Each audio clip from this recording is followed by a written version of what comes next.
एक और पेपर यहाँ बिछाते हैं। हमारे बैग को हमेशा हमें यहाँ पे रखना है, मतलब इस न्यूज़पेपर के ऊपर रखना है कि हमारा बैग गंदा नहीं है।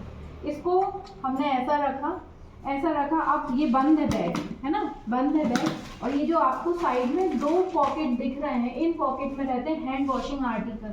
हम कभी भी कोई भी प्रोसीजर कर रहे हैं तो हमें पहले हैंड वॉश करना रहता है, क्योंकि हमारे हाथ क्लीन नहीं रहते हमेशा, है ना। इसको हम ऐसे बिछाते हैं, एल शेप में बोलते हैं इसको, न्यूज़पेपर को, कि जो भी हम इसमें से आर्टिकल्स निकालेंगे उन आर्टिकल्स को हम यहाँ रखेंगे, है ना। हम हैंड वॉश करेंगे उसके पहले हमने बैग को, मैडम ऐसा दिखा रही हूँ तो थोड़ा क्लियर आएगा ये।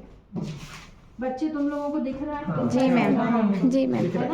हम हैंड वॉशिंग के लिए जाएंगे तो हम पहले इसको ऐसा कर देंगे, क्योंकि हमारे हाथ जब हम क्लीन करके आएंगे तब हमें इस पार्ट को टच नहीं करना है, क्योंकि ये पार्ट को हम ये मानते हैं कि ये डस्ट में ओपन रहता है ना, आउटर वाला पार्ट है।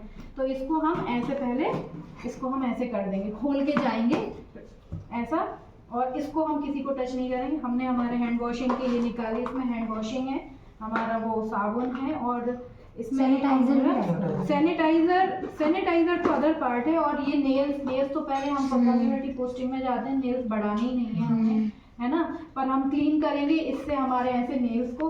और आपको शायद हैंड वॉशिंग की 5 स्टेप कोविड के टाइम पे बताए थे कि क्या है उसके मेन इंपॉर्टेंट 5 स्टेप, अगर याद है तो उनके हिसाब से हमने ऐसे palm to palm, back to both the palm, finger in the tip, wash the thumb, आप लोगों को वो हमें वो 5 स्टेप हमने फॉलो किए। फिर हमारे आर्टिकल्स हमने अभी वहीं पे रखे हैं, है ना, क्योंकि हम जब प्रोसीजर कंप्लीट हो जाएगा उसके बाद जाके हमें फिर हैंड वॉश करना है और हमारे आर्टिकल्स हमें यहाँ लाके रखना है। अब मान के चलो यहाँ पे बात चल रही है वुंड ड्रेसिंग की।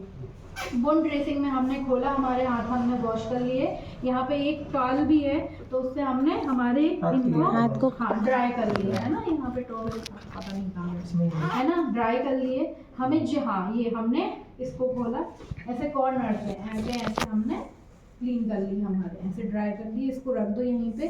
फिर हमने क्या किया, यहाँ पे आया हमें वुंड ड्रेसिंग करना है, तो वुंड ड्रेसिंग में हमारा रहता है एंटीसेप्टिक सॉल्यूशन, हमने निकाल के रख लिया। हमारा रहता है ये देखो स्प्रिट रख लिया। इसमें है हमारा हाइड्रोजन परऑक्साइड, ये है हमारे किसके, वुंड ड्रेसिंग के। अब आता है हमारा ये नीचे वाला, ये होते हैं हमारे इसमें कंपार्टमेंट, एक आता है हमारा ये क्लीन कंपार्टमेंट और एक आता है स्टेराइल कंपार्टमेंट। स्टेराइल मतलब जो बिल्कुल एंटी माइक्रो ऑर्गेनिज्म से प्रिवेंट करता है ना, उसको हम बोलते हैं स्टेराइल कंपार्टमेंट। स्टेराइल में सिर्फ स्टेराइल चीजें रखना, जैसे किसी का डिलीवरी करवाना है तो वहाँ पे कॉर्ड क्लैंप होगा, सीजर होगा, वो तो आप लोग नहीं करोगे, आप तो ओल्ड एज पीपल के लिए जैसे ड्रेसिंग पैड हम गंदे पैड नहीं लगा सकते, तो इसमें स्टेराइल में ड्रेसिंग पैड रहेगा, सीजर रहेगा, काटने के लिए सीजर चाहिए हमें, जो भी हमारे ड्रेसिंग हम करेंगे।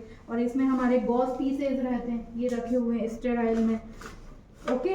और हमारे हैंड ग्लव्स, सर्जिकल ग्लव्स जिन्हें हम बोलते हैं, क्योंकि किसी भी वुंड को हम नेकेड हाथ से नहीं टच कर सकते, है ना, तो हमें ग्लव्स, क्योंकि 2 चीजें होंगी, एक तो हम अपने आप को प्रिवेंट कर रहे हैं, है ना, वो जो वुंड है, अगर वुंड है वहाँ पे मतलब इन्फेक्शन है, तो इन्फेक्शन हमें नहीं आए, इससे हमें अपने आप को प्रोटेक्ट करना। अगर हमारा कुछ भी कटा है या कुछ भी हो, और मान के चलो वो पेशेंट अगर HIV का है या हेपेटाइटिस का है और उसका ब्लड आपके कोई से भी, जैसे चाकू से हम जनरली कट जाते हैं सब्जी काटते टाइम, है ना, अगर थोड़ा सा भी यहाँ वुंड है, ओपन वुंड है, और उसका ब्लड अगर हमारे वुंड में कांटेक्ट में आया तो इजीली आपने उसका इन्फेक्शन अपने आप में ले लिया, HIV भी ले लिया, क्योंकि आपको पता है HIV का वो जो वायरस है वो ब्लड में प्रेजेंट रहता है, तो हमने डायरेक्टली उसका इन्फेक्शन अपने आप में ले लिया।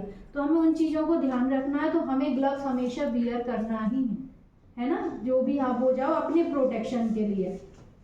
और दूसरी बात है, हमारा भी कोई इन्फेक्शन हो तो हम वो पेशेंट को नहीं दें, क्योंकि उसका भी बेचारे का ओपन वुंड है, अगर हम ग्लव्स नहीं पहनेंगे तो हमारा इन्फेक्शन भी हम उसको दे रहे हैं, है ना, तो ये चीज़ें ध्यान रखना है।